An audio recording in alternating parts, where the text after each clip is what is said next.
An error occurred. Okay, hold on a second. All right, let's try this again. Paulie McCaffrey's in the house.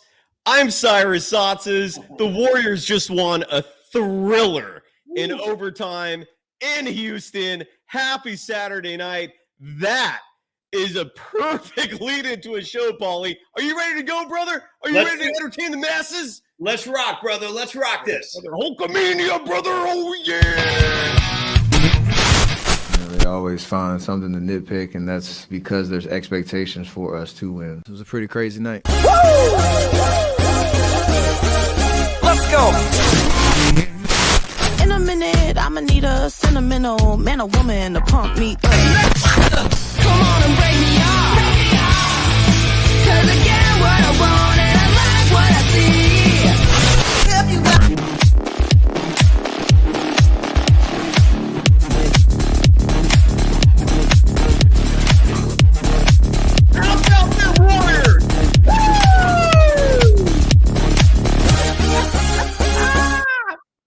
Welcome to the Golden Days. I am your host, Cyrus Saatsaz. You can follow me on Threads and Instagram at Dog Wild, over on Twitter at Surf Journalist. The program's on all social media platforms at Golden Days Pod. And Paulie McCaffrey, a.k.a. Paulie Mac.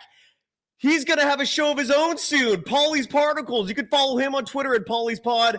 Dude, that was a game. The Warriors nearly blew it. There is a lot to break down. How the hell are you doing? What a Saturday night, Paulie, and your immediate reaction to the Golden State Warriors hanging on. My Jonathan Kuminga stock soaring 127, 121, the final in Houston. How the hell are you doing, Paulie? Great to see you. Wow, dude, that was a roller coaster ride, man. I wasn't, and I got to tell you the truth, Cyrus. It's funny, I wasn't prepared for that emotionally because they opened up that 30-point lead, and it's funny, just to let the audience know, I'm hanging out at my house. Cyrus is up at his place, and Cyrus texted me during the first quarter, and he was like, "Bro, this is a blowout. We're gonna have a great time tonight." You know what, though? You know what's funny, dude?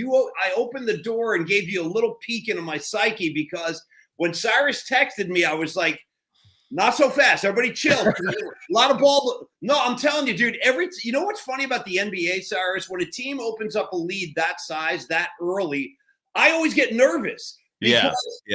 The human tendency is to just take your foot off the gas a little bit. When you're up 30, suddenly you're missing free throws. Houston goes on a 24-6 run in the fourth quarter. Now we got a ball game. Dude, the fact that thing went to OT was crazy. But to answer your original question, no, I feel good, and I think the Warriors will just get the hell out of Houston, take that W, and get ready for the – yeah, I mean, because sometimes, dude, you just got to be glad you got the win, because that would have been a really, really tough loss to drag to the East Coast. Dude, just like you said, bro, after the first quarter, the Warriors led this game by the score of 38-20. At the half, they expanded that lead. They were leading by 28 at the half. Their biggest lead in this game, if I'm not mistaken, and I'll have my box score on me very shortly to give you a lot of data from tonight's game, but I believe the biggest lead the Warriors had was 31. Correct. It would have been an awful look, Paulie, if you blow a 31-point lead. I mean, did they avoid a disaster? Dude, that would have been a disaster. But instead, vibes are beautiful, brother. Let me ask you this, Cyrus. You look back on that. Is that lead started to slip away? I mean, I point to the missed free throws. I mean, the Warriors took how many trips to the line?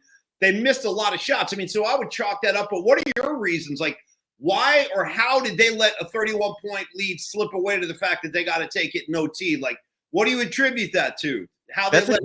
That's a great question. Someone in the chat wrote, and I don't know. Like, oh yeah, right here. ATGYY wrote, we lost the lead when Trace Jackson Davis got benched for Looney. I don't know if I would pinpoint just that.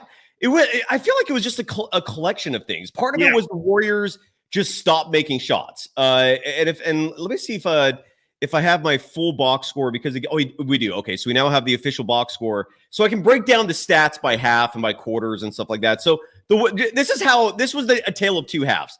In the first half of this game, and Paulie, I hope you can access that same box score that I sent you so you can see all this stuff as well. And one day I'll teach the audience how to find this stuff. The NBA hides it, but you can find it. Anyways, so the first half of this game, The Golden State Warriors shot 60% from three. They shot 60% from the field. They had 4 turnovers total in the game. Right. Then on the other side of it, the Houston Rockets were shooting 23.8% from deep and 32.6% from the field total. They weren't turning the ball over that much. They just weren't hitting their shots. And they had 5 turnovers in the first half to 4 for the Warriors. But then you look at the second half, and where it completely flipped like a coin. The Warriors in the second half shot just 27.3% from deep. They shot 36.4% from the field total. Those are both abysmal numbers.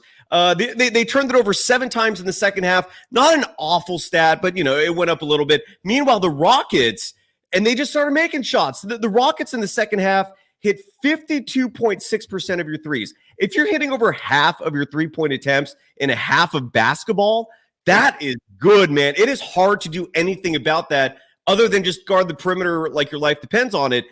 So that's what I saw, man. What did you see? I mean, you watched the game with me. You've got incredible observation skills, Paulie. Yeah, what was your assessment of this? So I thought, like you said, it really was a tale of 2 different halves. I mean, there was the first half, utter dominance. The Warriors had their foot on their throats, really the entire first and second quarter. But for me, Cyrus, I'm going to go ahead again. I'm going to fast forward to the fourth quarter. The Warriors, the Warriors went over a 6-minute stretch where they didn't hit a field goal.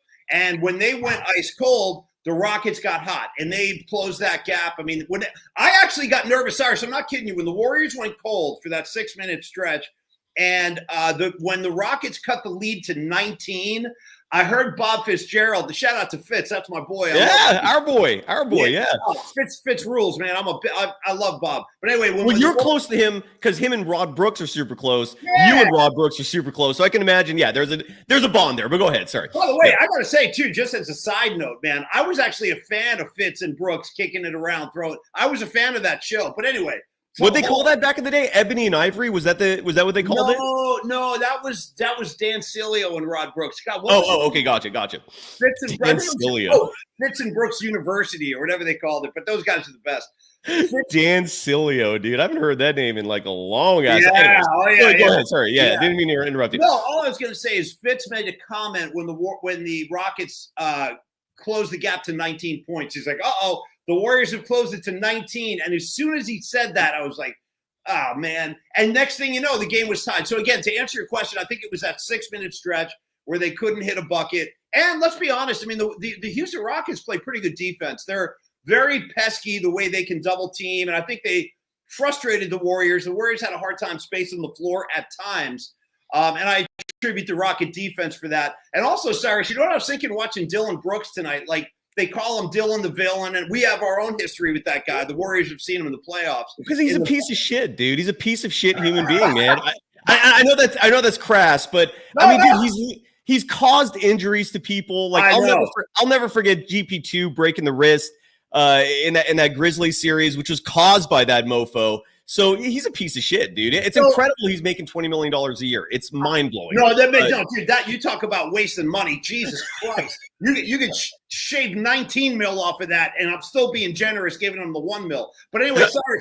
I want to ask you, dude, like you and I grew up watching like the Bad Boy Pistons. We saw the Pat Riley Knicks. Like we saw some real true NBA villains growing up. And I actually don't think Dillon Brooks is as much of a villain as, say, somebody like Bill Laimbeer, guys like that. Do you, right now in today's contemporary NBA in 2024, is Dillon Brooks the biggest villain in the league in your eyes? In the NBA? Yeah. I mean, in my eyes, yes, but I'm guessing if you ask the country as a whole or the globe as a whole, the NBA community as a whole, they'd probably put Draymond number one over Dillon Brooks. But someone in the chat also threw some shade at Dre when we talked about Dillon Brooks. But I don't remember Dre ever like injuring anybody. Do you? Maybe I'm forgetting, but I don't recall Draymond not only like intentionally hurting people or intentionally fouling or, being physical like that. It's part of his game. And a lot of it is mental for him, mental warfare for Draymond Green. But he's never hurt anybody. I don't think Steven Adams was knocked out of any series because he got kicked in the groin, did he? No. I don't know. And by the way, one last question on like notorious warrior villain types. Dude, let's just go back in time. I got a quick question for you. And this is about one of my Ask good away, friends. brother. Ask away. When you talk about intentionally hurting players, I have a question. I just want to see what your take is on this. Do you remember that Warriors San Antonio series? I think it was in 2015 when Kawhi goes up for a shot. He comes down and he basically rolled his ankle because Zaza. That was Zaza. Yeah. And all the guys on San Antonio called him out. Oh, that's a dirty play. And it's funny because looking back on that, that's what started the whole quote landing space discussion. Correct. Yeah, because that term did not exist prior to that Zaza thing. So correct. Yeah. All the time goes by. Looking back on that, do you think that was intentional? I actually don't. I think Zaza was defending, and his feet were where they were when Kawhi came down. That's a great question. And I mean, Zaza, you'd have to ask Zaza to get the true answer, obviously. But here's the thing. That move, it wasn't considered dirty back then. I mean, there was no rule against it, right? Yeah. So you had a lot of defenders doing that back in the day. You also had a lot of ankles rolled as a result of it. You did have a lot of injuries occurring because of it, but it wasn't considered necessarily like a dirty type play. Right. At least not to my recollection. I don't remember the NBA ever making a big deal out of it. Again, there was no rule against it until that happened. Yeah. Until Zaza stuck his foot under there. And again, he'll tell you it wasn't intentional, and it probably wasn't. I mean, I don't think he was in his mind, he was thinking, I want to hurt this guy and get him out. But I know a lot of players were doing that as a tactic just because there was no rule against it. So anytime you jumped up, as a shooter, the landing space thing was in the back of players' minds because you always had to worry about a defender doing that. Yeah. And then when Zaza did that, the NBA was like, all right, this is we can't ever start players getting hurt because people are just, sticking their feet under other people. And I think it helps Stephen Curry a lot too, because Steph was the victim of that. Defenders would love to stick their legs under Steph.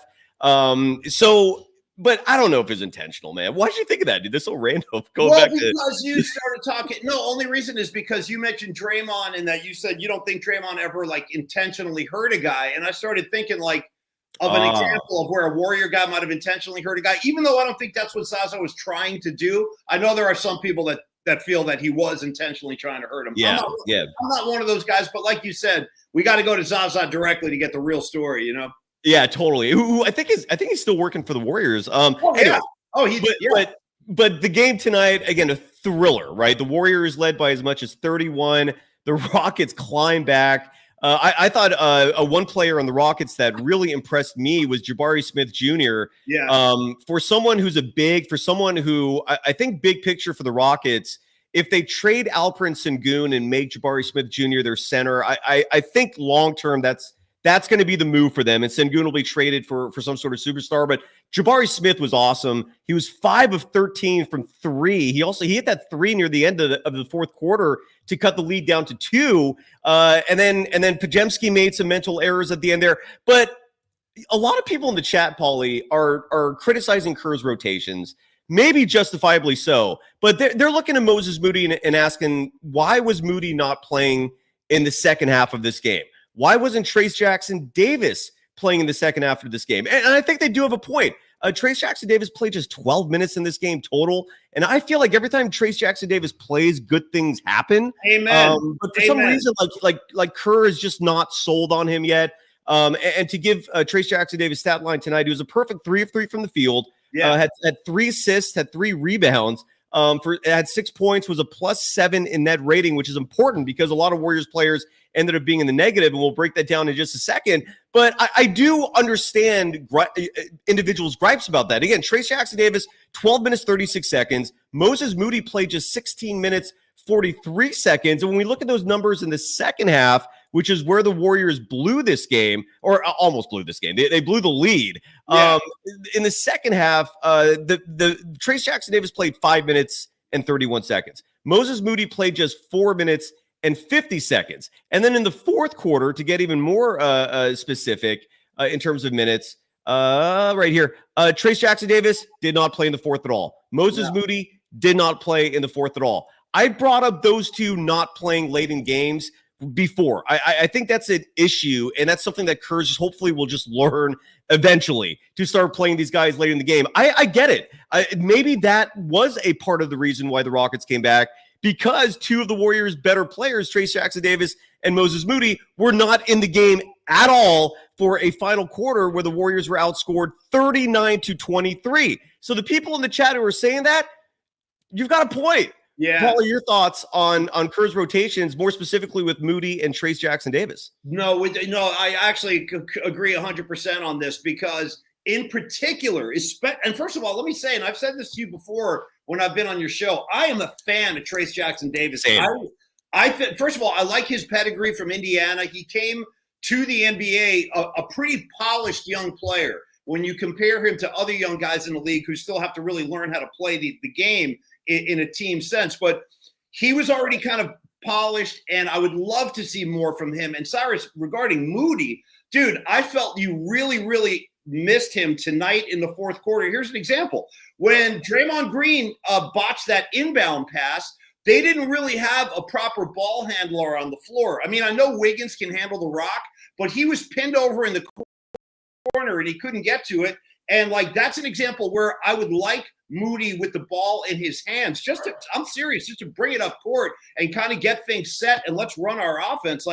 The end of that game got very chaotic, and it felt like the Warriors having a hard time setting plays up, even when they were making buckets. I recall there was one possession, it was totally chaotic. The ball found its way to Buddy Hield. He just threw up a shot and he made a three. But my point is, it wasn't like a set rotation, a set play.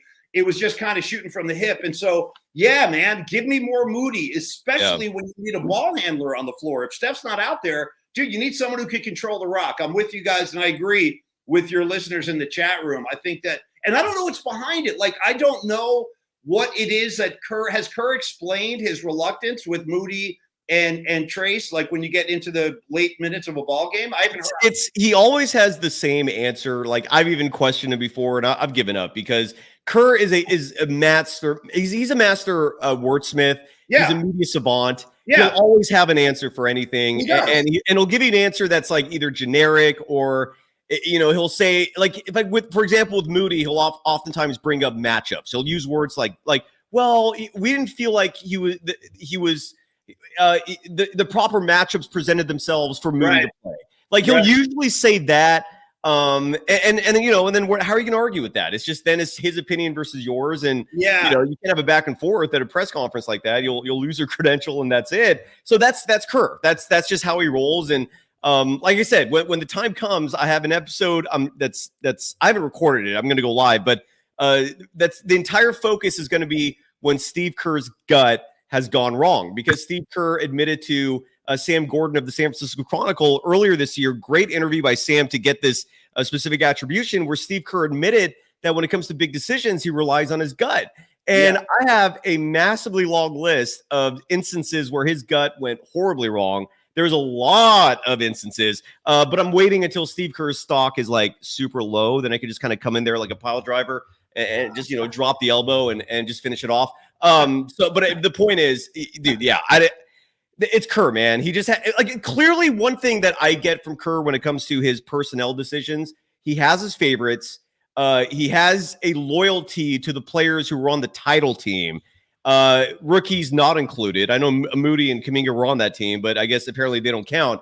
And because tonight, for example, Wiggins is clearly one of Kerr's favorites. And when we talk about Moody not playing in the fourth quarter and playing just 4 minutes in the second half, there is a very clear answer for whose minutes he should be getting to continue playing. And the player I keep looking at and thinking to myself, why is he in there? And I don't like criticizing these players to begin with, but we got to be honest here. We got to keep it real. And the guy that I don't think should be playing, except for very specific matchups, is Gary Payton II. GP2 should not be getting minutes over Moses Moody. And GP2 in this game, he played 10 minutes total. In the second half, GP2 played a total. I got to pull that stat up. I apologize. No. Second half. GP2 played 7 minutes, 39 seconds in the second half. Why not give those minutes to Moody? Moody's a better ball handler. Moody's a much better offensive player than Gary Payton II. He gives you far more length, and GP2 is known for being this defensive wizard. That's not who he is anymore. And I don't know what happened. I don't know if the injuries have taken a toll. I don't know if it's aging. Who knows? But he is not the same lockdown defender that he was. But Kerr just, like, you know, he has his favorites. He has his little comfy blankies, I call them, like certain players that just for some reason he trusts more. And Gary Payton II is one of those players. And just to give you an example of where GP2 is failing routinely, there was a sequence late in this game, and I have it on my notes. I'm trying to find it right now, where Gary Payton II, he not only missed. Oh, here it is. He not only missed a layup. This was around the 6-minute mark of the fourth quarter. He caught a pass. It was a relatively easy layup. Completely missed it, and then he committed a dumbass foul a minute after that, which resulted, I think, in a +1. And it's like, again, if your defense is now a liability, or at least is not elite, GP2 just should not be playing, man. Not when you have Moses Moody on this roster. That is my opinion on it. Paulie, what are your thoughts, brother? No, that was a very thorough explanation. And I mean, I think you raised some good points. And I reluctantly agree with you about the GP2 defensive skills. They have slipped a little bit. He's not the guy. I think, just to be fair and honest, like the honest assessment, he's not the same guy we saw when they won their title against Boston. Like, he's not that guy. And I think the injuries, they have played a role. But I'd like to ask you, Cyrus, about, and I think, by the way, I just want to say one last thing about Moody. I think you're right, man. I think that if we talk to Steve Kerr, even off the record, my guess would be, his answer would be, I go to GP2 for defense. Yeah. I think that's what he would say. But I would like to hear give me that same kind of breakdown on Trayce Jackson-Davis. Like, if he's not out there in the fourth quarter, who's getting minutes ahead of Trayce that we should talk about? Because maybe that's something to look at right there. Like, who's on the floor instead of him in those situations in your mind, and why? Kevon Looney. And again, this is another player who, and with Looney especially, he's like a franchise and fan base favorite. He had a nice game tonight too. Looney played well tonight. He did a lot of good stuff tonight. He did. That's true. Yeah. But you're not going to see Looney and Trayce Jackson-Davis play on the court together. And the only other player I could see maybe is Kyle Anderson. But Kyle Anderson's playing good, dude. And like, look at that. Like, for example, going back for a second, yesterday I did a show where I presented the defensive matchup statistics for all the Warriors players, right? It's the only data that gives you at least a somewhat accurate representation of what a player is doing on the court defensively. Right. Defensive rating is a total bogus stat. Please, for folks out there, do not rely on that to judge a player's defense. And when it comes to defensive matchups entering tonight's game, Gary Payton II, you see those numbers down there below. Yeah. Players are shooting nearly 50% against them. They're making almost half their shots. The three-point number is down a little bit, but even 30% is, for him, is a little high. So if people are scoring at will on GP2, why is he out there? Now, the Kevon Looney thing. Yeah. Looney, again, he masks the biggest deficiency that he has, which is defending bigs, with excellent play in nearly every other facet. And he grabs these really tough rebounds. He does. And he makes clutch plays offensively. And I'm not sitting here like making a strong argument to not play a Looney, but I do believe that Trayce Jackson-Davis gives you better productivity. I do think if Trayce Jackson-Davis is getting minutes over Looney, you're outscoring your opposition by a bigger margin. Your net rating will go higher. And again, that's no diss necessarily to Looney, but when you look at the Warriors are 5-1 to start the year. They've won 5 of the first 6. The one loss was to the Clippers, and in that Clippers game, and I right there, Zubac was 3 of 4 when he was defended by Looney. He was just, everybody scores at will when Looney's defending him. A team like the Rockets, I was a little worried about Alperen Sengun. I thought maybe they would be feeding him the ball routinely when Looney's defending him, but the Rockets didn't take advantage of that for some reason, and as a result, it looked good for Looney. So that's where I would go for the Trayce Jackson-Davis minutes. And Looney tonight, by the way, played 20 minutes, 31 seconds. In the second half of this game, Kevon Looney played just 6 minutes and 30 seconds.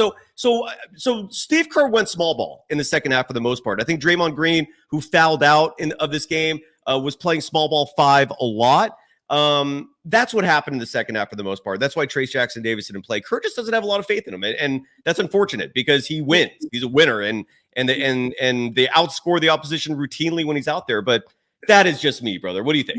Well, I want to say, so you mentioned Draymond Green there too, and I wanted to say a couple things about Draymond actually. First off, Cyrus, like I like his what's the right word? I guess I would say like I like his attitude so far this year. Like he almost lost it a little bit late in the fourth tonight down on the baseline. I don't know if you saw that. Like he started getting into it with a ref like at a very critical time. Luckily, cooler heads prevailed. But by and large, like I like Draymond. And tonight, the thing I really liked was that he chipped in for 14 points. And I always feel like when Draymond scores in double digits, the Warriors are usually going to win.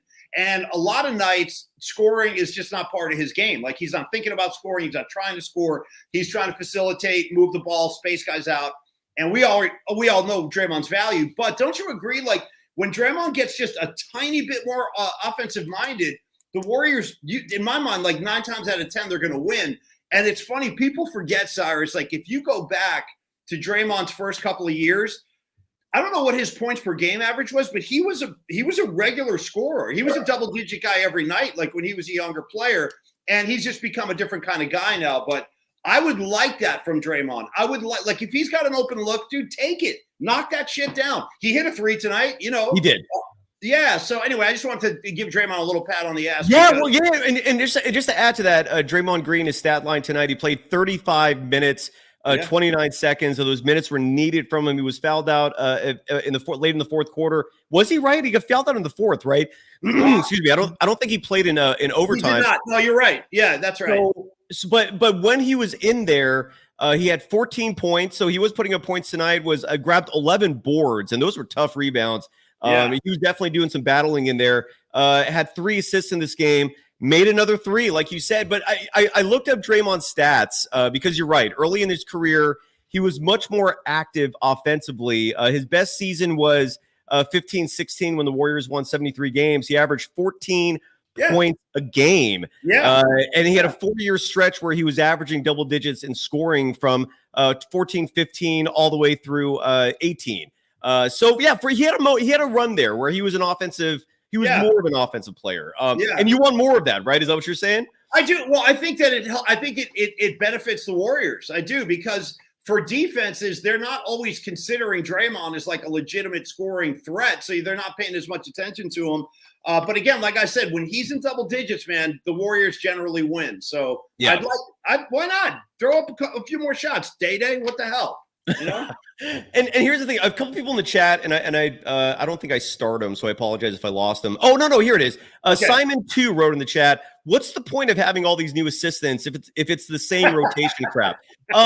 Here's what how I'll respond to that. I don't think the rotation crap is the same. It's improved. Is there still some parts of it where, for example, someone else in the chat wrote, right here, Uncle Chef 30 wrote, Dunleavy needs to trade Kerr's favorites. That's the only way to stop this madness. Yeah, Kerr has a crutch with his favorites. Like, I guarantee if Klay Thompson was still on this team, he would have played 35 minutes tonight, and they probably would have lost the game because he just has this weird like itch, or tick to play the certain players. Like it's just by default he goes to them.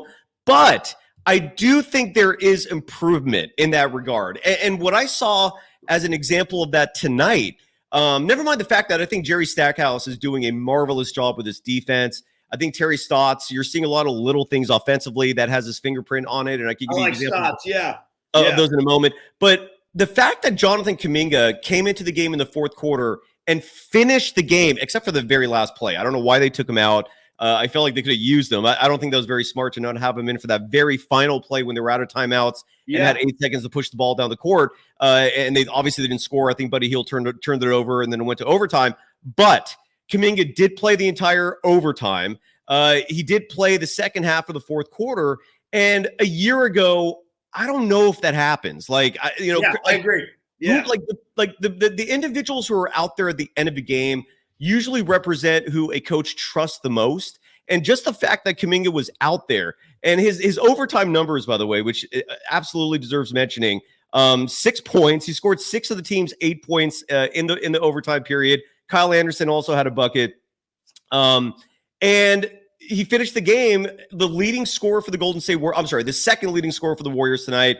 His highest scoring output of the season, 23 points. got to the line 5 times, made 7 of his 10 free throws, had 6 rebounds, which I know a certain sector of Dub Nation loves to see him grabbing boards. He had a fantastic night, brother, and he finished the game, even went 2 of 3 from beyond the arc. Paulie, Jonathan Kuminga has become a weirdly polarizing figure. I don't know if it's because of the Steve Kerr situation where, like for a lottery pick, he's not getting the same minutes nearly all of his draft classmates are getting.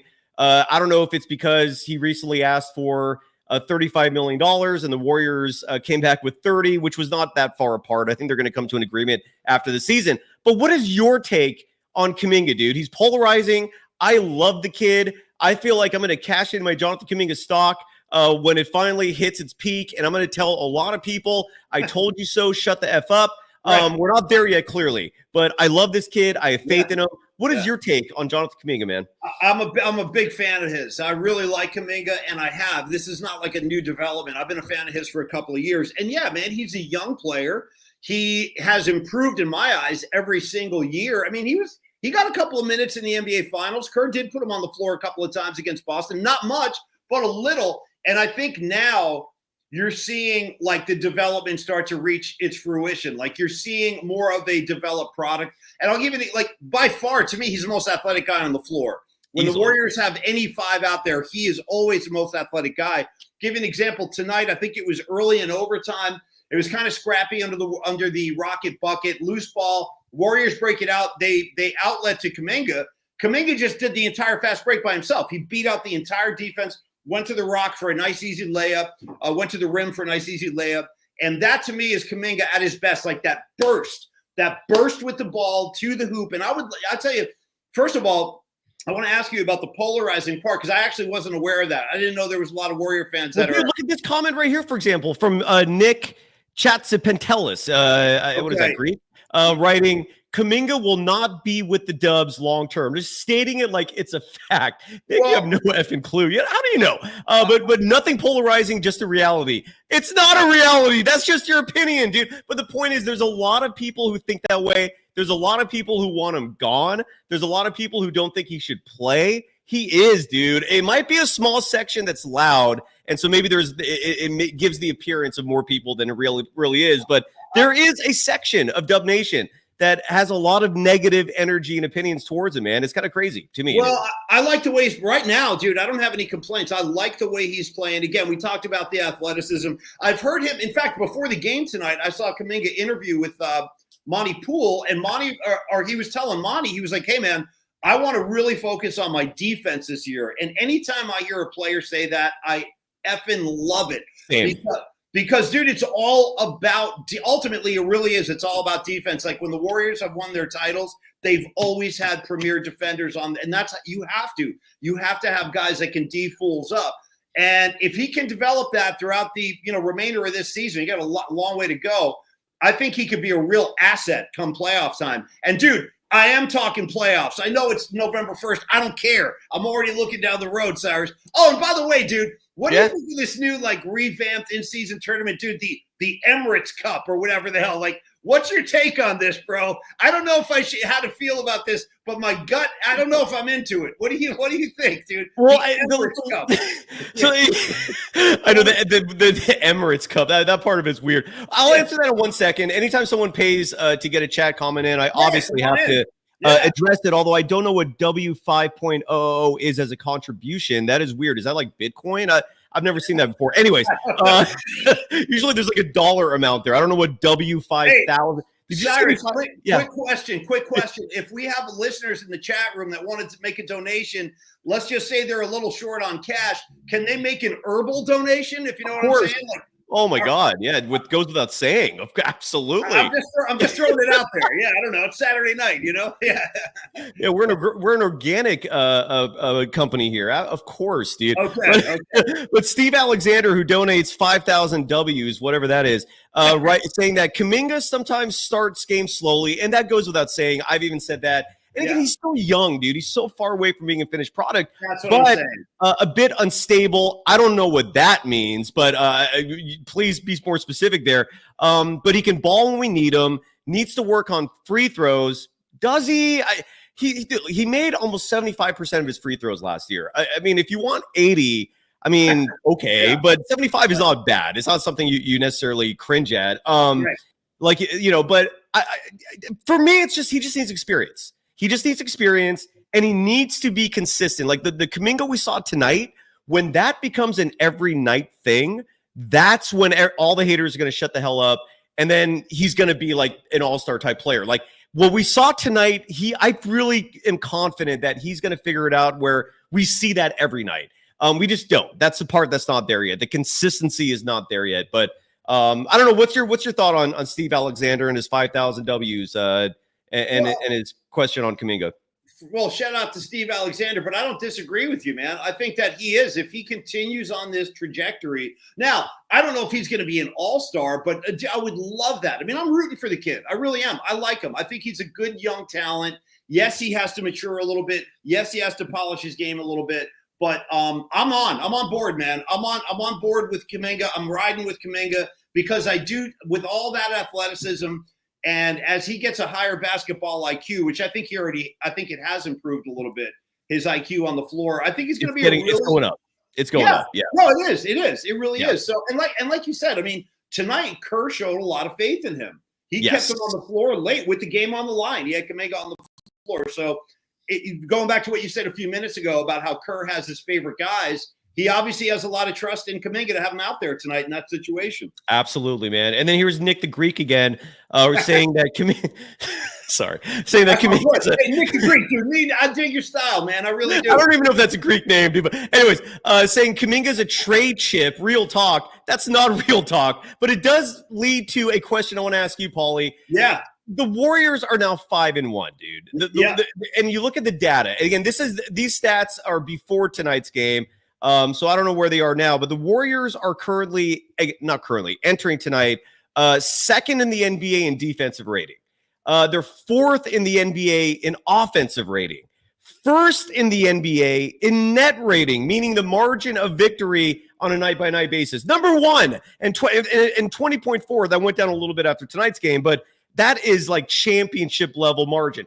My point is, Paulie, if the Warriors can keep this up, even if, let's say, when because they're going to play a gnarly 3-game set where they're playing the Cavaliers, the Celtics, and the Thunder all on the road back to back to back. That's crazy. If they lose all 3 even, I'm not going to be super discouraged. But Paulie, the way they're playing right now, do you even think about a trade? Or, I mean, is this your team? Because why would you break this up? Your thoughts? I'd be honest with you, Cyrus. I'm not thinking about a trade. I'm not. I mean, to your point, like when you're 5-1 and you're beating teams pretty handily this early in the season, I think that's a really, really good sign for what's in front of them. And Cyrus, I'll be honest with you. I think for the veteran guys, Draymond Green, Kevon Looney, Steph Curry, obviously, guys like that who have been around, even Kaminga to a degree, I would throw him in this list.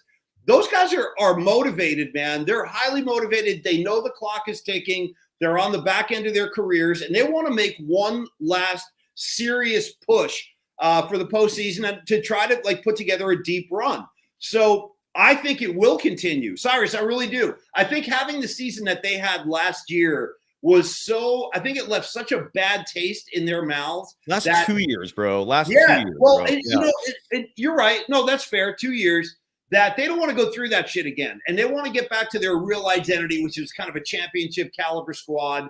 Now, it's too early to tell if they're going to be in that kind of discussion for a title. But playoffs, hell yeah. This team is going to be a playoff team. And I don't see a reason, barring injuries, man, I don't see a reason why they can't continue this. Yeah, the road trip is going to be real tough. And you don't freak out if they lose a couple of games to teams like Boston and OKC. Those are really good teams.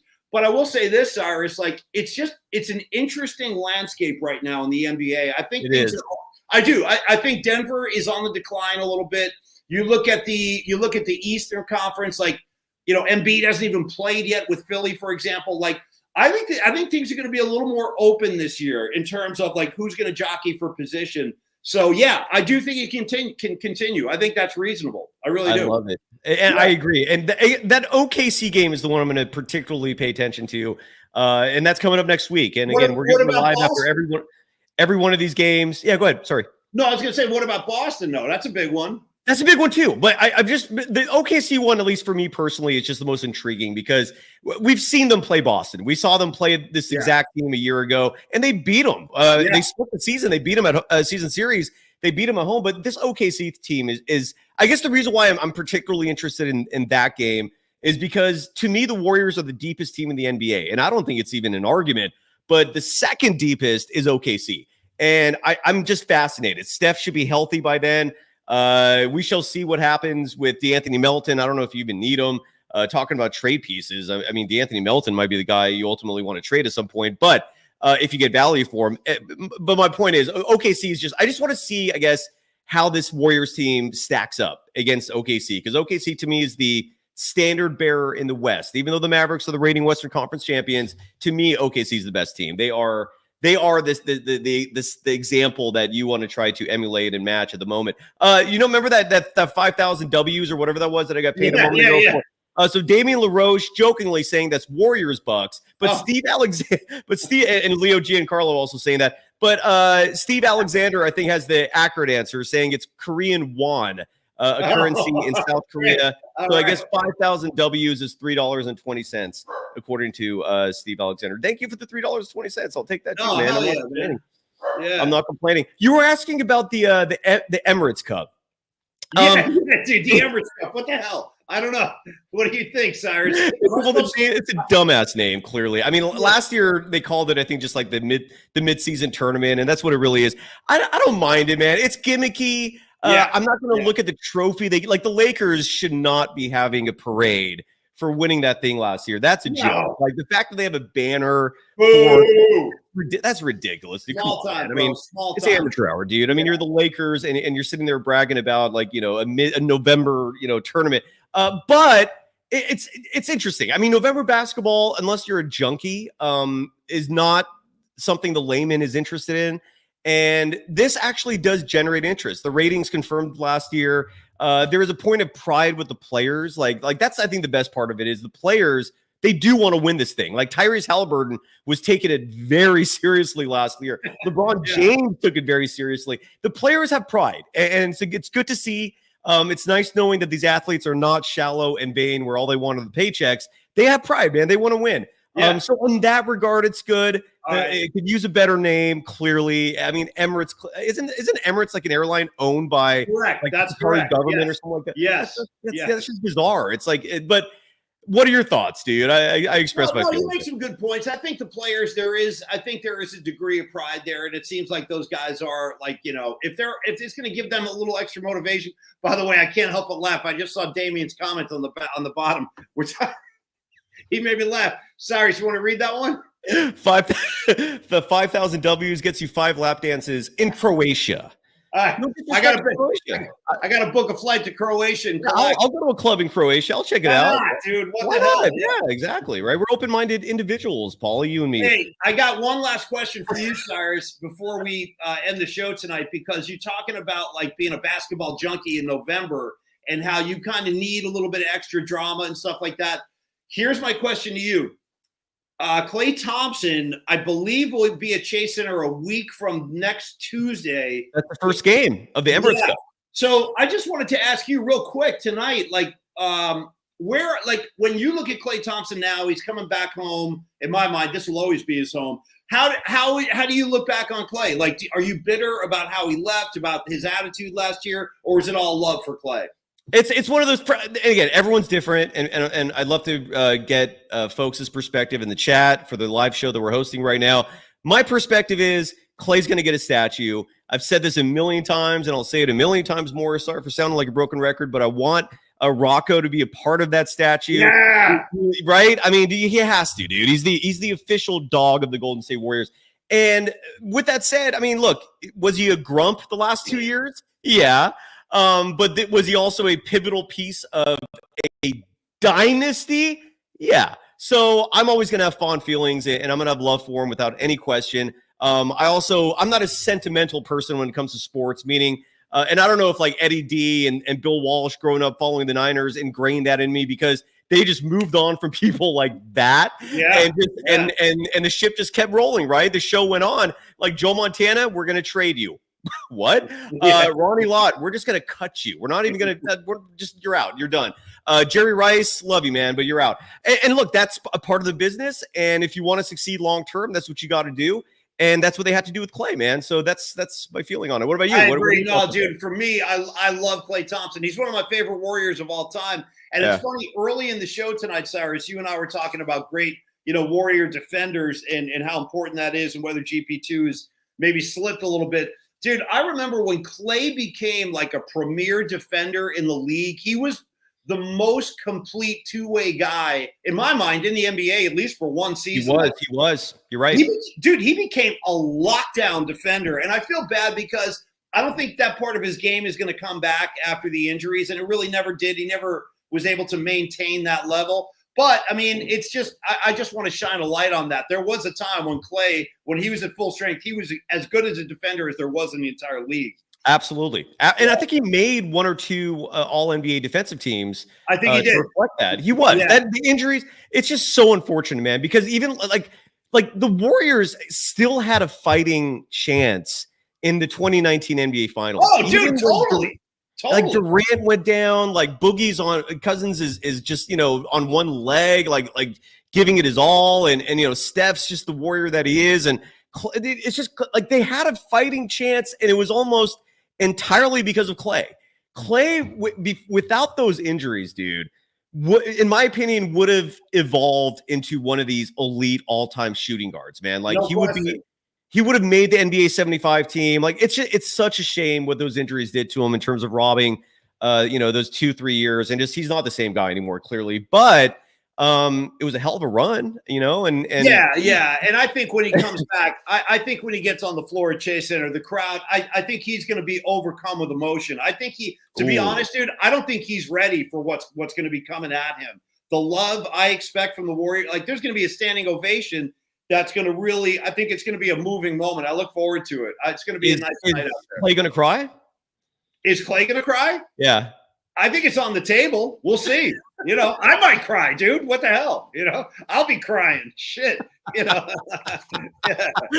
it'll be a touching moment, no doubt. And again, like you said, it's coming up I can't believe it's already November. It's November 2nd. I know. 10 days. It's coming up very soon. In the chat, someone brought up Norman Grant brought up, he writes, a lot of criticism, but if the Warriors just hit the free throws, they'd be up by 15, 20 points. We haven't even touched on that. The Warriors were awful tonight. They were great in every facet of the game except for free throws. For some reason, the Warriors only hit 64% of their free throws.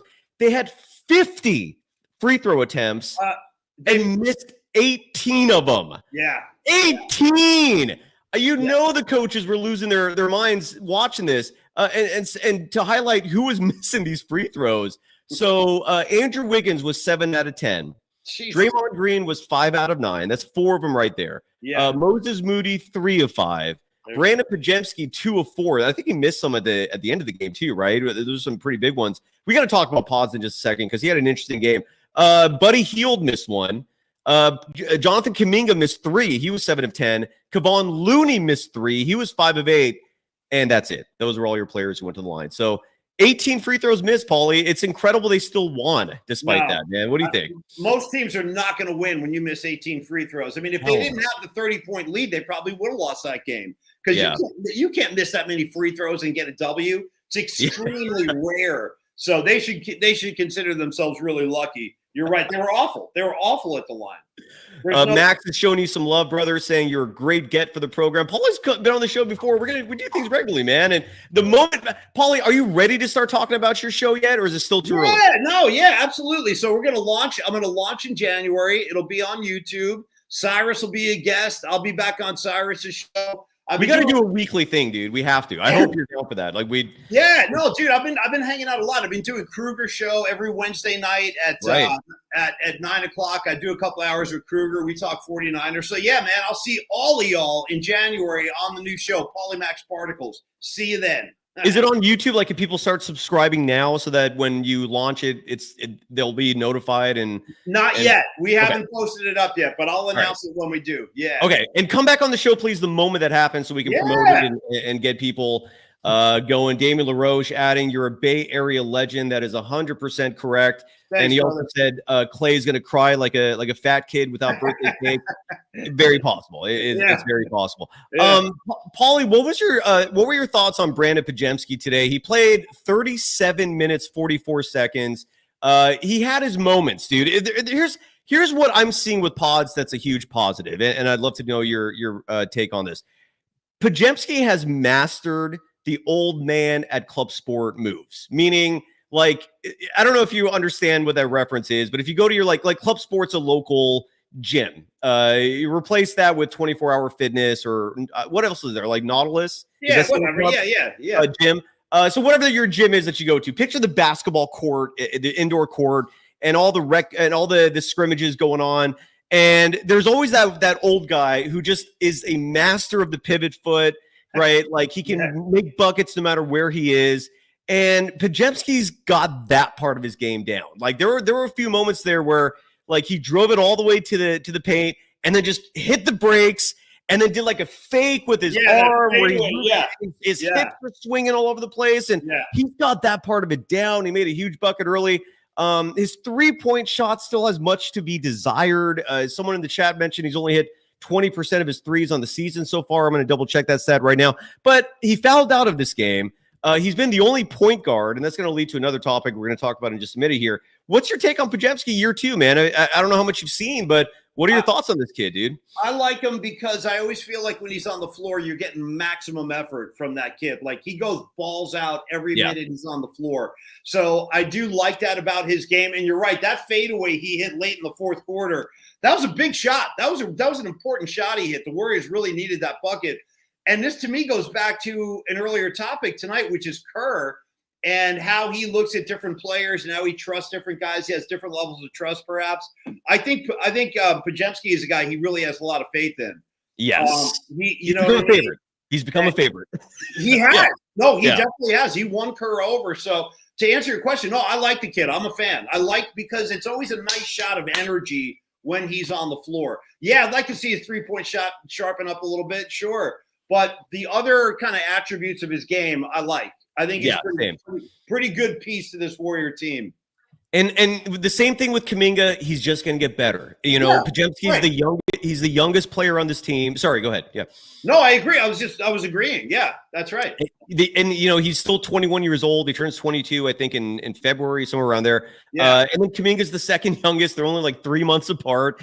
That's the future of the Warriors, man. And the fact that these two super young pieces are already playing pivotal roles in winning games like tonight, it's huge. I mean, I just constantly get excited, Paulie, and I love your take on this, about the future, about the fact that 5 years from now, we already have a good idea who's going to be playing for the Warriors. They're already good players. They're just in their early 20s, meaning they're only going to be in their late 20s 5 years from now. That gets me pumped, dude. Like the future, not just the present, but the future is bright, dude. What are your thoughts on that? That's a really good point you're making, because as these older guys either, I don't want to say get phased out, but they will retire. I mean, these guys are coming up on the end, Steph and Draymond and Looney, and who else am I forgetting, Cyrus, older players. In any case, you're right. All these guys getting valuable minutes now, and this season they're going to get great postseason experience. It could, if things go well, the future could line up really nicely for the Warriors. It really could. And I wonder, too, do you think, like, when you talk about the future of the Golden State Warriors, say 5 years down the road, if Draymond's gone, Curry retires, do you think Steve Kerr will go with those guys? Or do you think like you do? Yeah. I mean, only he and maybe whoever he's told knows, but I strongly believe that his career, and he said this even like when he because remember last year he was a lame duck coach. It was super bizarre. Like, and he signed that contract extension like near the end of the season. It was a 2-year deal that made him the highest paid coach in the NBA. But even he said it, that he's not going to be here forever. He's already talking publicly about the end of his time as the head coach of the Warriors. My guess is he's tied in directly with Steph. Like when Steph, now look, it could be another situation where like Greg Popovich for years used to say like, I'm only coaching as long as Tim Duncan's coaching. And then all of a sudden you got Kawhi Leonard. who knows? Maybe him and Jonathan Kuminga 2-3 years from now suddenly are like this. Right. Kaminga's saying all the right things. Like every time you hear Kaminga getting interviewed, he always talks about how him and Steve Kerr talked about things and how the line of communication is open. He's saying the right things there. And who knows, man, 2-3 years from now, maybe Kerr and Kaminga have a very strong relationship and then Steve wants to stay. I've said this before, Paulie, and I'll say it again. I don't know what you think about this. If Steve Kerr is the head coach when Stephen Curry gets a 5th championship, I'm never criticizing him again, ever. It's done. He is officially like in my good graces for life. Right. But he has to get that 5th, man. Stephen Curry has to get 5 for me to be satisfied. And that's just me. Maybe I sound like a total a-hole saying that. But regardless, that's what I think Steve Kerr likely retires when Steph does. Yeah. But it could also be like a Greg Popovich situation where, Steph retires, but then all of a sudden you have this next run ready to go with Kaminga and Steve's like, F it, man. Like this team's like amazing. And his wife loves San Francisco. Like she doesn't want to leave. I don't know. What do you think, brother? What do you think about all that? I think that's a pretty reasonable take. I mean, like I think one more ring, I think Steve Kerr could just walk off into the sunset. He'd be a hero. I mean, and I think what you're saying about him being connected to Steph has a lot of merit. I mean, and I think Steph Curry feels the same way. I think Steph Curry would not want to be coached by anybody else other than Steve Kerr. And I think he's felt that way for a long time. Like Steph looks at Kerr and goes, yep, that's my guy. That's my coach. I mean, like their chemistry, that partnership has yielded the greatest run in Golden State Warrior basketball history. So easily. Yeah. Yeah. And you're right. I don't think Kerr's going to be around forever, but like you said, dude, if everything lines up, Kaminga emerges or some other young player becomes like a real superstar and things look like they could be, things could continue winning. Maybe it does stay a little later than we expect, but it's hard to tell right now. We'll see. We'll see. Exactly. We'll see, dude. One thing that stuck out to me in this game tonight, which I love this because I've been saying this for years, which is that point guards, the position is kind of outdated. And the reason why I say that is because if you make it to the NBA, if you're that good of an athlete and a basketball player, where an NBA team is willing to give you millions of dollars to play for them, you should be good enough to handle the rock and bring it up across the half-court line. It is not a skill that only a select few people have. Dribbling is something that most NBA players are incredibly good at. To me, the point guard position in terms of a traditional point guard, grossly overrated. And tonight, we not only saw Jonathan Kuminga playing the point, which a lot of his haters, I'm sure, did not like seeing because a lot of people who dislike Kaminga keep saying like his ball handling, blah, blah, blah. His ball handling is fantastic. He was playing the point in the second quarter when the Warriors were kicking Houston's ass.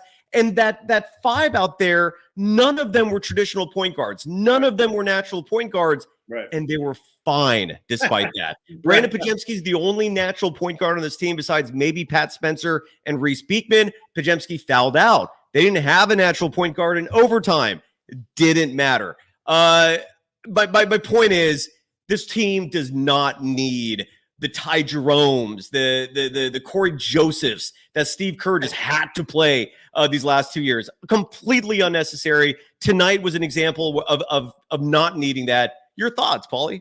That's a really interesting point. I mean, I'll be honest, I hadn't really thought about that, about the point guard position and stuff being outdated. But, you raise an interesting point. I mean, they didn't really have a pure point guard on the floor at that critical time of the game tonight. So that's an interesting point.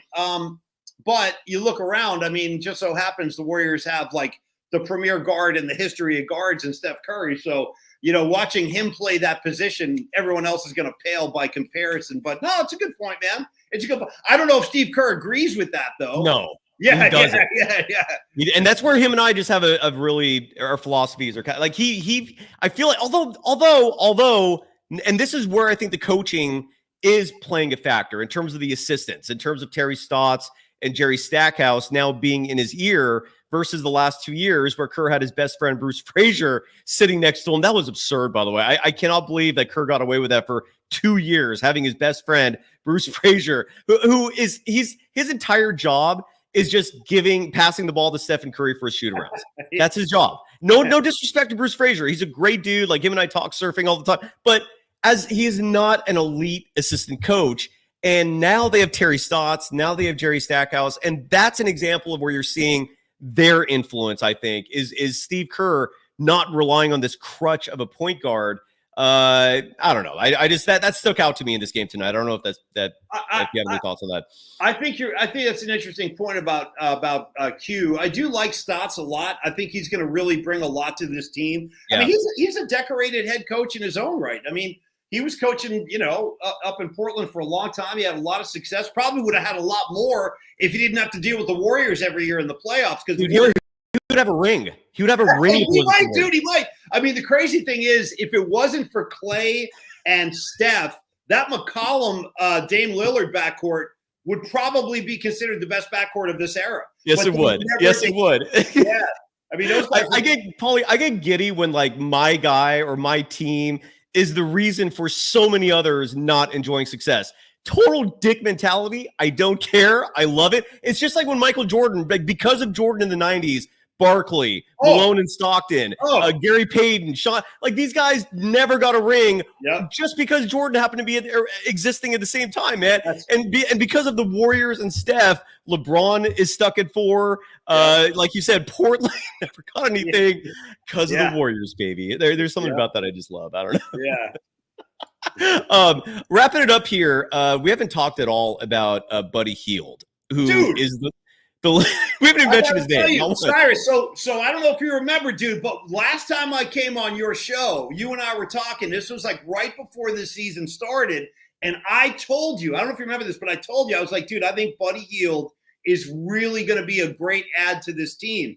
And I'll tell you the truth, it's what he's given this team has actually gone beyond what I hoped for. I mean, 6 games in, and I am thrilled with what this guy is doing. And he's shot, dude. He's one of the greatest shooters in the league right now.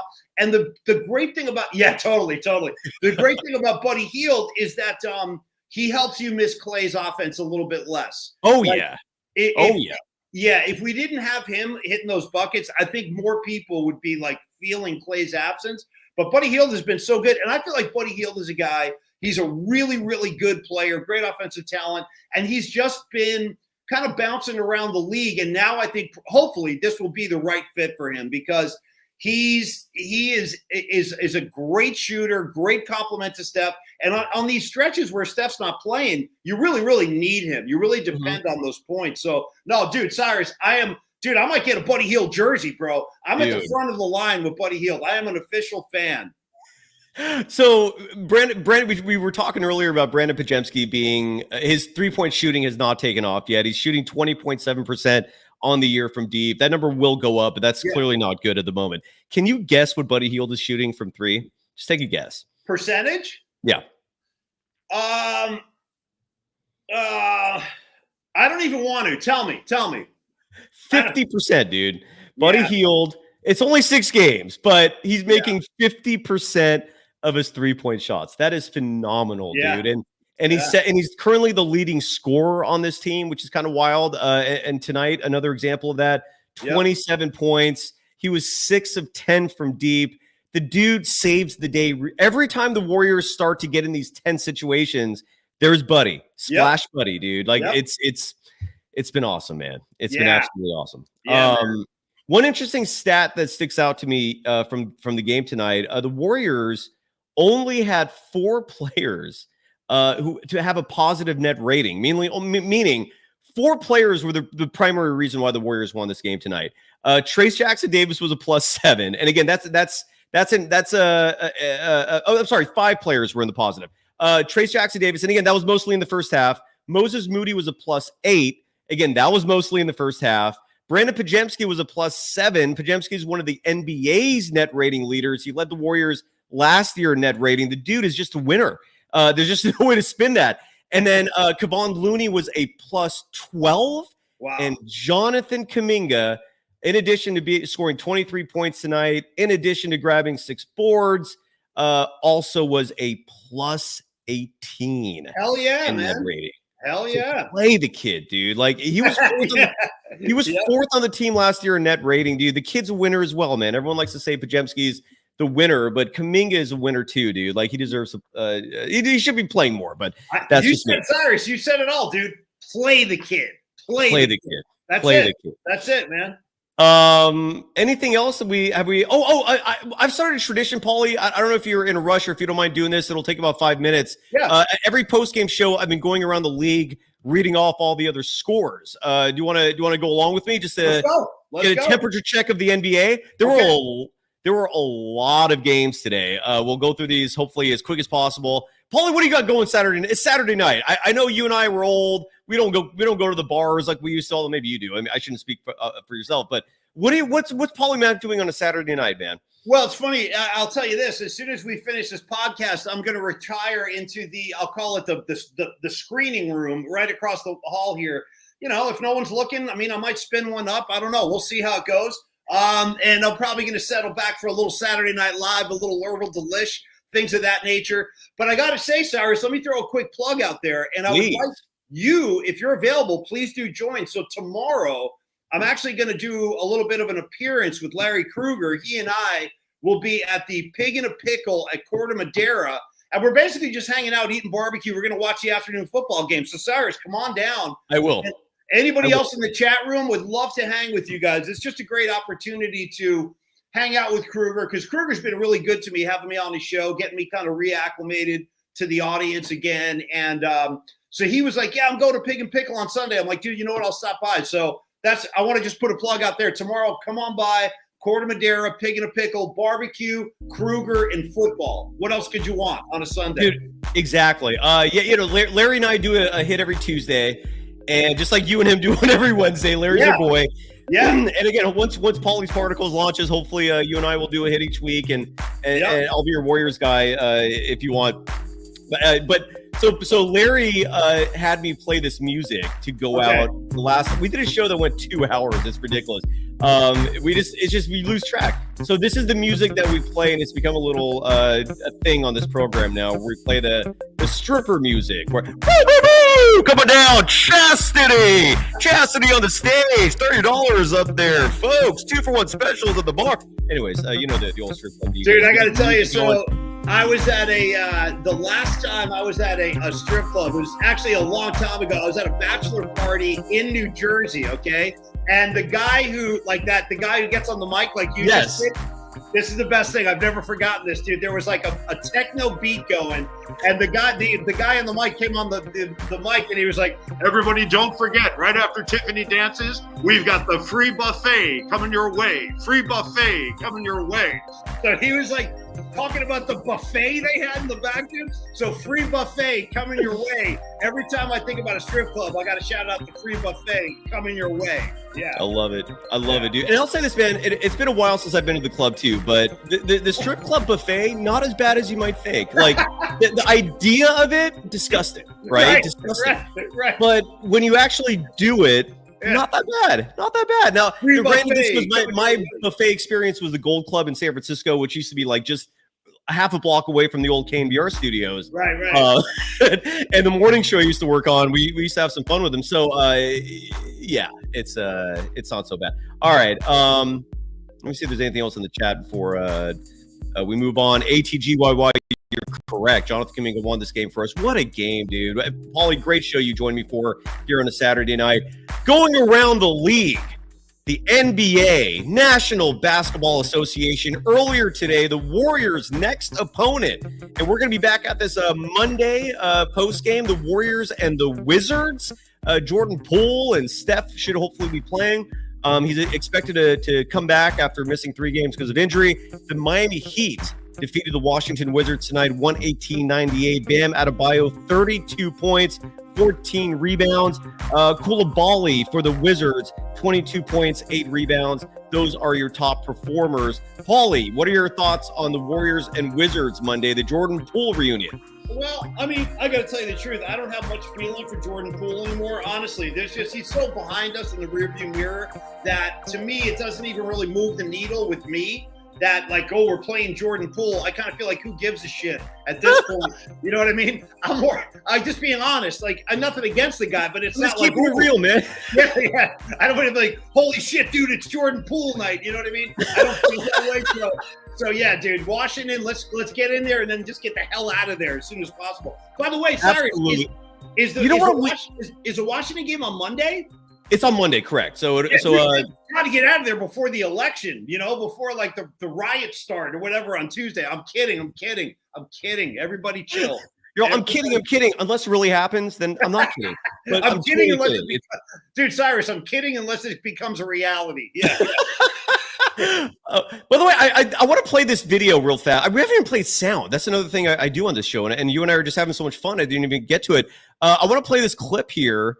Sorry to interrupt the NBA scoreboard, but if there's sound and highlights, let's play it. This was this is courtesy of NBC Sports Bay Area, the official media partner of the Golden State Warriors, and they uploaded this clip to their Twitter account. This is Draymond Green, who I think has been one of Kaminga's biggest supporters and advocates. Like, I don't know if Jonathan Kuminga is even on this team if it's not for Draymond Green. Draymond loves this kid. He believes in him. And this was just a moment they shared at the end of the game. For the podcast audience, I apologize, given this is a visual thing, but here the two are embracing at the end of the game. Kuminga took over. The Coach Kerr is a surprise. He was smiling. He knows how it gets in the NBA. No big lead is safe. The Rockets proved that, but Warriors showed a lot of mental toughness to somehow find a way to win this, despite all the missed free throws, the turnovers down the stretch. Kuminga took over. The Coach Kerr. A little heartfelt moment. This was a big game for Kaminga. Would you agree? I mean, this was his game.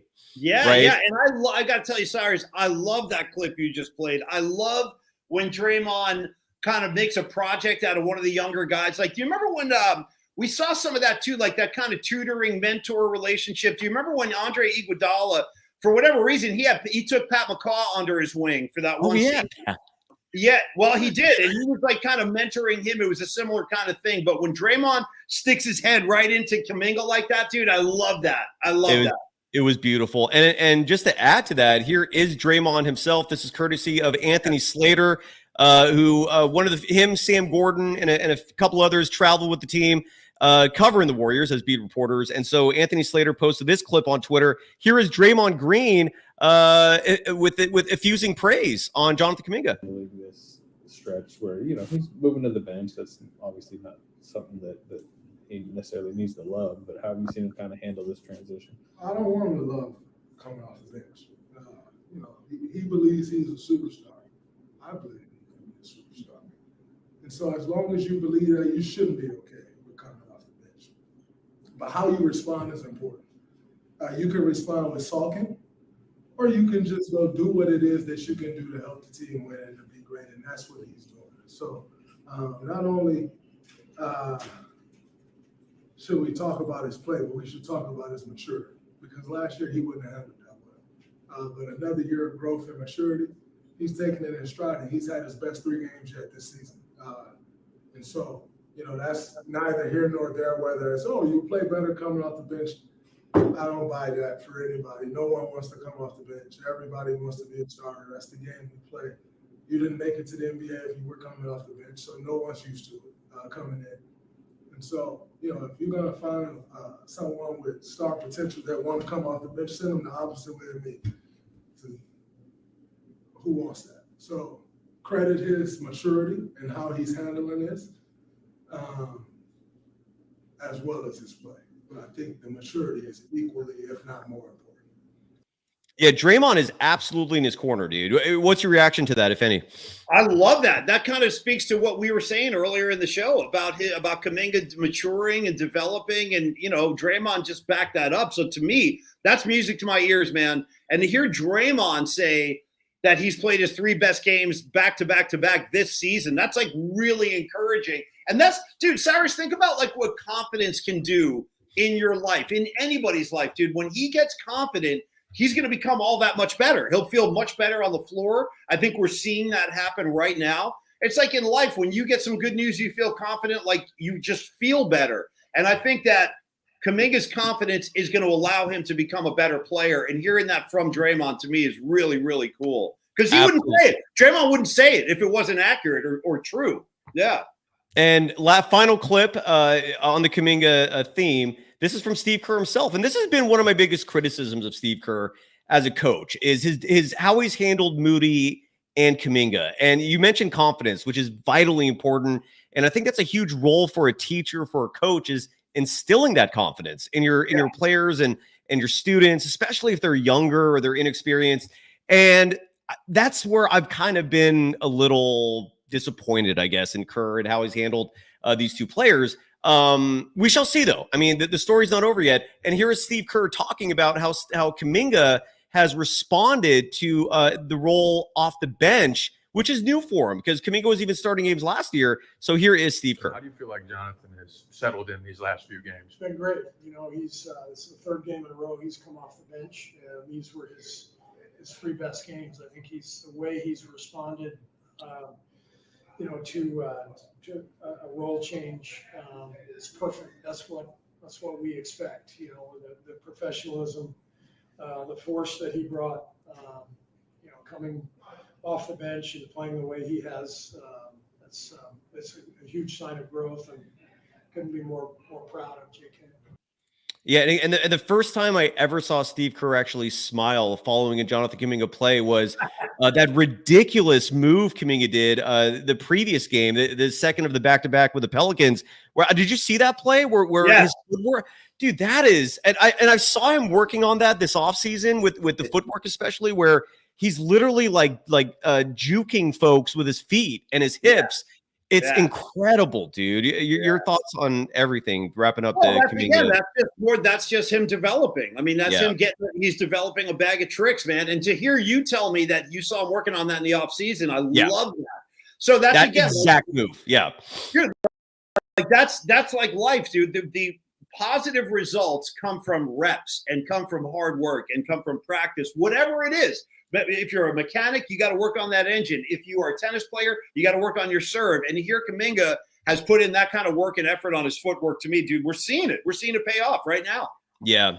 I'm seeing some people in the chat calling it. It was not a Euro step. I mean, Pinoy reformat calling it a reverse Euro. Maybe that's more like, I don't know what that is, dude. I don't know what you call that. Do you? No, I don't have a name. We need a name, like the Kaminga Shuffle. Like, we got to come up with a name, you know? Yeah.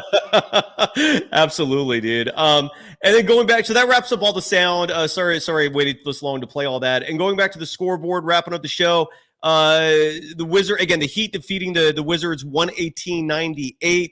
The Phoenix Suns, who are right behind the Warriors in terms of having a hot start, they defeated the hapless Portland Trailblazers tonight, 103-97. Devin Booker, 28 points, 9 rebounds, 9 assists for the Suns. Anthony Simons, 20 points, 8 rebounds, 6 assists for the Trailblazers in the losing effort. Paulie, any thoughts on the Suns, man? I think they're a dangerous team, much better than a year ago. What are your thoughts? Yeah, that's going to be something to pay attention to this year for sure. I mean, the Suns, they got marquee talent, man. Devin Booker, I got to tell you the truth. I'm not a Devin Booker fan, but I respect his game. I actually did. You know where I liked Devin Booker finally? I liked him in the Olympics this year.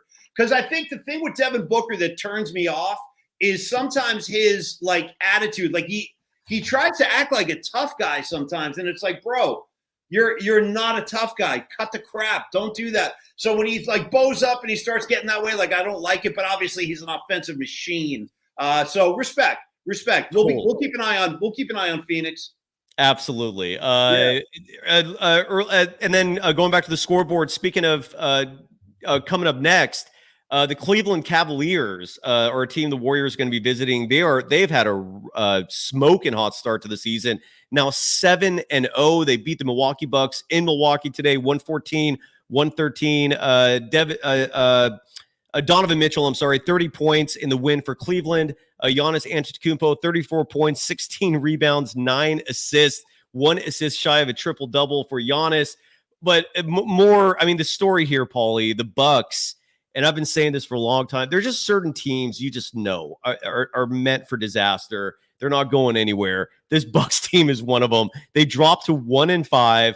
I can't see Giannis wanting to stay there. That's the one player I've been focusing on for the Warriors. If they're going to make a big move, obviously, if they keep this up, forget all that talk. But Giannis would be the dream target for the Warriors. What are your thoughts on the Bucks just collapsing, dude? Like, what do you think's going to happen there? I say, you know what I say, dude? I say, keep it up, keep losing games, man. I mean, the more losses, the better. Because Cyrus, you know, I heard you might have heard the same thing from some inside voices a couple of years ago, and even a little bit last year, that there has been a very, very keen interest from Warriors, let's just say upper management, in regards to Giannis, and that has been in place for a while. So I know that they are already watching that very, very carefully. Yeah. And I mean, dude, that's the kind of thing where you're talking about. I mean, it's so enticing. It's a fantasy. It's like the Kevin Durant thing. It was like, I remember when the Warriors signed Durant that offseason, I was like, dude, these games, like, what's it going to be like when they're all on the floor? And it was incredible. They won 70. It was amazing.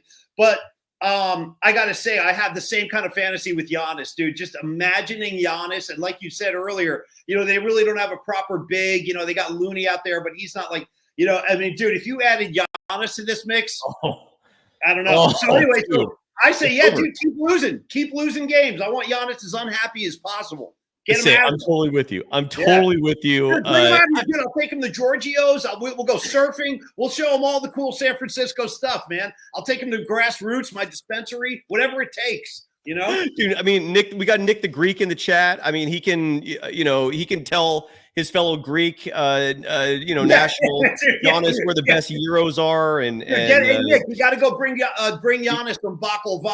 You know what I mean? Give him some of that Greek, some Greek delicacies. The yogurt, right? That yogurt with the cucumbers, bro, in it. Yeah, serve me up a falafel. Yeah. All right. So the Bucks, yeah, like an imploding star are collapsing as we speak. The San Antonio Spurs improved to 3-3. They defeated the Minnesota Timberwolves 113-103. Is it Kelvin Johnson or I forgot his first name. K Johnson. What is his first name? Hold on, I gotta look that up now because I forgot. It is sorry, I just can't let that go because he was it is Keldon Johnson. Anyways, he had 25 points, 8 rebounds for the win. Julius Randle for Minnesota had 21 points in the loss. I don't know if you had a chance to share this with anyone. Did you like the trade that Minnesota and New York did where Karl Anthony Towns went to the Knicks, Julius Randle and Dante DiVincenzo to the Timberwolves? Do you have a reaction or any thoughts to that trade? I do. I think that Julius Randle kind of wrote his own ticket out of town. I mean, like where was he? Dude, the guy's been like the Knicks had a good team last year and they had a nice run. And I think they're going to be even better this year. So I was not surprised to see Randle go. But DiVincenzo, from what I understand, was like a real crowd favorite at the Garden. They really liked DiVincenzo. And I like DiVincenzo too. He's a good, solid blue-collar player. And I'm not sure like how Towns is going to mesh with the Knicks. Like I need to see it before I can really comment. So I don't know. Like I don't know how that's going to look. It's. I mean, obviously that's Jalen Brunson's team. There's no question about that. That's his team now. So I think Towns has to kind of fit in with their vision. But I just haven't seen the Knicks yet this year, so I don't know how it's going to look. Have you? Have you seen them with the Knicks? I don't know how it looks. I've seen it a little. The Knicks are like a work in progress. Like Karl Anthony Towns had his first big game the other day. He had like 44 points and a big rebound night. It's one of those things where I feel like both teams got worse. Which is not the goal of a trade. No. But Minnesota wanted to shed money, and the Knicks needed a center, but New York clearly didn't want to get rid of Dante DiVincenzo, and Minnesota seems just slightly. They just both seem slightly worse right now. The Knicks are a work in progress. I think that's the best way you can describe them so far. I saw something in the chat I was going to play, but I lost it. Oh, well. Moving on, finishing up the scores for tonight. The Sacramento Kings lost. I think they've had a disappointing start to the season. To the Toronto Raptors, 131-128. That game also went to overtime. RJ Barrett leading the Raptors with 31 points, 9 rebounds, 6 assists. Domantas Sabonis in the loss for the Kings, 17 points, 20 rebounds, and 10 assists, a triple-double in the loss for Domantas Sabonis. Paulie, your thoughts on the Golden State Warriors' little brother, the Sacramento Kings? I want to keep it that way, Cyrus. I want to keep them in little brother status. So I'm glad when they lose. And I got to tell you the truth, man. like, I got no beef with the Sacramento Kings. I mean, I really don't. I know they got that new arena, they're lighting beams and all that shit. But I got to say, their fans, dude, the Sacramento King fans, boy, they run their mouths, don't they? I mean, yes, they love to talk. And the amazing thing is, what have you guys done? They're like, cocky. They are cocky mofos. But they're too cocky. They haven't done anything. Like, yeah, they beat the Warriors in the playoffs. Go ahead and celebrate that. But beyond that, you guys got to pipe down, man. Come see me when you guys are raising banners. So until then, dude, pipe down and stay in your little brother status. You know what I'm saying, Cyrus? That's just win the Emirates Cup, and then maybe start. Bro, win yourself an Emirates, then come see me. Yeah, totally. That's for the Kings. The Emirates Cup, that's a Kings type tournament. And you know what, dude? If the Kings win an Emirates Cup, they're going to raise a banner. You'll see. Guaranteed. Because they ain't getting any other banner. You know what I mean? I'm just telling you. Absolutely. Yeah. I think we got three more, to report, or four more. Dude, this was a busy night. The Memphis Grizzlies improved to 4-3. They beat the Philadelphia 76ers. And speaking of disappointments, 124-107. Jaren Jackson Jr., 27 points, 6 rebounds, 3 steals in the win for Memphis. Tyrese Maxey, awesome player. Unfortunately for him, the only awesome player who's playing for Philly right now, because Joel Embiid and Paul George are both injured. So Philly drops to 1-4. Memphis improves to 4-3. Any thoughts on either of those teams, Paulie? Yeah, I'm sure the Philly fan base will be as patient as they need to be. Like yeah. No, they won't. They'll be fine. Just keep losing games. The Philly fan base will be fine. You guys take your time. You know how they love their superstars to sit out games. No, dude, that's a disaster that's brewing. That thing is going to start to bubble. That could turn into a trash fire. Yeah, we'll see. Yeah. Dude, it's weird. I like Philly fans. I know they're psychopaths. I do too. Oh, dude, they're out of their minds. Sorry, dude. Do you remember that Monday Night Football game, Niners-Eagles? I think it was in 97 or 98, and someone shot a flare gun across the field. Do you remember that? It was Monday Night Football. The whole sky turned orange and everything. Do you remember that? Dude, I'm going to see if I can find that on YouTube real fast. And Al Michaels was like, well, it looks like someone's shot a flare gun. So, yeah, dude, the Philly fans, they're out of their minds, bro. They are, dude. Well, they're the ones who threw batteries at Santa, right? Or they booed Santa. They booed Santa, and Michael Irvin almost broke his neck on the field one day. They applauded. Like, they're animals. They really are, man. Yeah. I can't. Yeah, I can't. If I find the flare gun clip, I'll play it. I can't find. Don't worry about it. Don't worry about it. But I want to see that again, man. It's been a long time. I forgot all about it. I brought it up. And then three more games. We're almost there. The Boston Celtics, who the Warriors will play next week, they defeated the Charlotte Hornets in Charlotte, 113-103 tonight. Jason Tatum, who's on a revenge tour this year, despite being a reigning champion, 29 points, 7 rebounds in the win. LaMelo Ball, who's had a great start to the season, 36 points, 6 assists, 3 steals in the loss for Charlotte. Any thoughts there, Paulie? My only thought would be, like, hearing the name LaMelo Ball, I just want to do a quick check on him. How many years in the league now for him? Well, he was in the Wiseman draft, so this would be year 4 or 5, 4 or 5. Somewhere around there, yeah. You know what's crazy? I kind of have a soft spot for that kid because of all the whole way he came into the league with his father making a circus out of it. I always felt like, I bet you that kid didn't want that. I bet you he would have rather his father not done all that shit. So I've always kind of been like curious about his career and how it's going to develop. So good to hear his name. I'm kind of quietly rooting for him. I'd like to become kind of you know what I mean? Because there was so much noise around him, and none of it was really his fault. It was all because of his dad. So, well, and his dad. So one of the individuals I trust the most, like, she's in my top 5 of brilliant basketball minds, is Kristen Peak. She writes for Yahoo Sports, and she's all about, like, evaluating, like, draft talent, right? Like high school players, college players, and she thought the Warriors should have drafted LaMelo Ball in the 2020 draft instead of James Wiseman. And I think a huge reason why the Warriors got scared off from LaMelo was his dad. No question. No one wanted to mess with that guy. Dude. And the sad part is he's gone. Like, you never hear from him anymore. Like, if we'd known, or at least if the Warriors had known that his dad could shut the F up and kind of be in the background, maybe you draft him, right? It's what are you going to do? And then 2 games are currently going on now. So if you're listening to a recording of this, sorry about that. We just don't have the final score, but with 9:27 to play in the fourth, the OKC Thunder beating the LA Clippers. That's a good game, 85-78 at the Intuit Dome. Have you?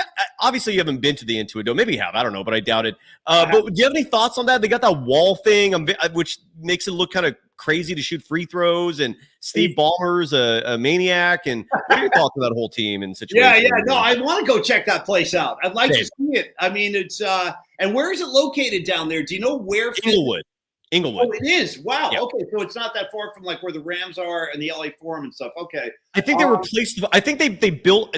Correct me if I'm wrong. I don't know this as a fact, but I think they built it where the Forum was. I think they used that same location.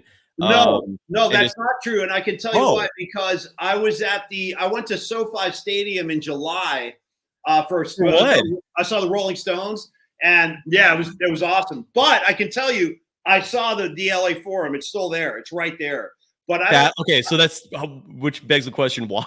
But I mean, who's going to that arena when you got all the other options? By the way, speaking of music, I've also seen the Rolling Stones live. Yeah. It is an experience. If they tour again, I recommend it if you're a Stones fan. And Paulie, on that note, I saw you posted one of your weekly video clips on your Twitter account. People can follow you on Twitter at Paulie's Pod. Again, it's right there for the YouTube audience. You can see it. And you had a tribute to a recent member of the Grateful Dead who passed away. Was it Phil Lesh, I believe? Correct. Yeah. And I mean, I know you have a very strong emotional attachment to the Grateful Dead. I don't blame you. The Dead was my first concert ever. Nice. But I don't love them the way you do, man. So your thoughts on Phil Lesh passing? He was 84. Dude, he had a good life, but he had a good run, right? He had a great run, played so many great – I mean, he brought a lot of joy to a lot of people, man. And at the end of your life, I mean, what a great thing to be able to say. Like, he made a lot of people happy, including me. So, I put a little Phil Lesh tribute up there. And, it sucks, man. But guy lived a great life. He lived a great, great life. So, God bless Phil Lesh, man. Yeah, he did. Jerry Garcia passed way too soon. I mean, it was – but Phil Lesh had a good run. He did. And my condolences for anyone who loved him. Thanks, brother.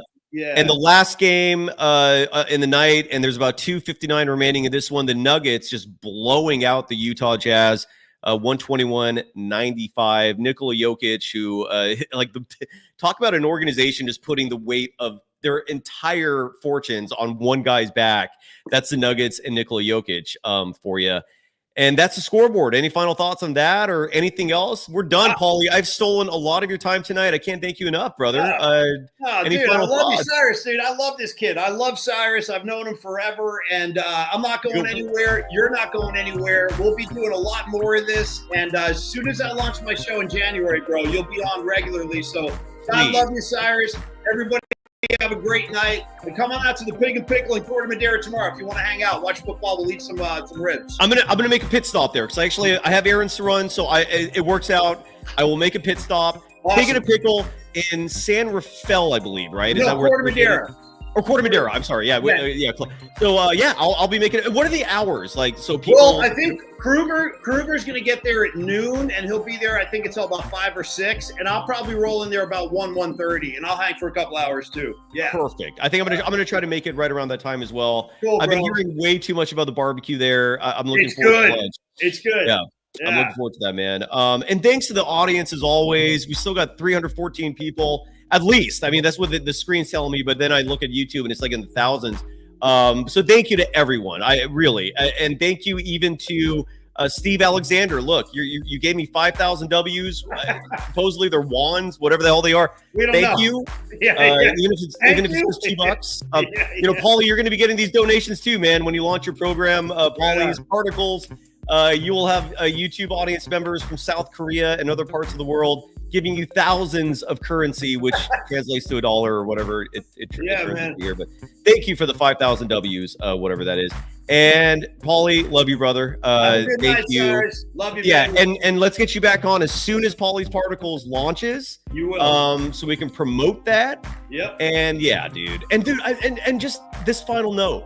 The Warriors, what a game. Yeah. What a start to the year, dude. 5-1. I mean, they're winning all the games they're supposed to win, and they're looking damn good doing it. I mean, how are you feeling about this Warriors team, dude? Is your excitement like, should we be this excited? Are you still kind of Yes. Yeah. The okay, last so you're 2 not hitting years. breaks or anything. You're not being. You're No, not. dude. optimistic? No, enjoy it. Be excited. The last 2 years sucked. They're playing good basketball now. Steph isn't even out there and they're winning big games. So let's add Steph, dude. Let's get a couple of wins on this road trip.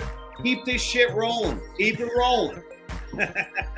Croatian lap dances all day long. Thank you, Paulie. Thank you to everyone. We'll be back at this soon. Monday night is our next show. Paulie will join me again soon. Hopefully, we'll do a very regular thing. But until then, thank you to everyone. Bye-bye.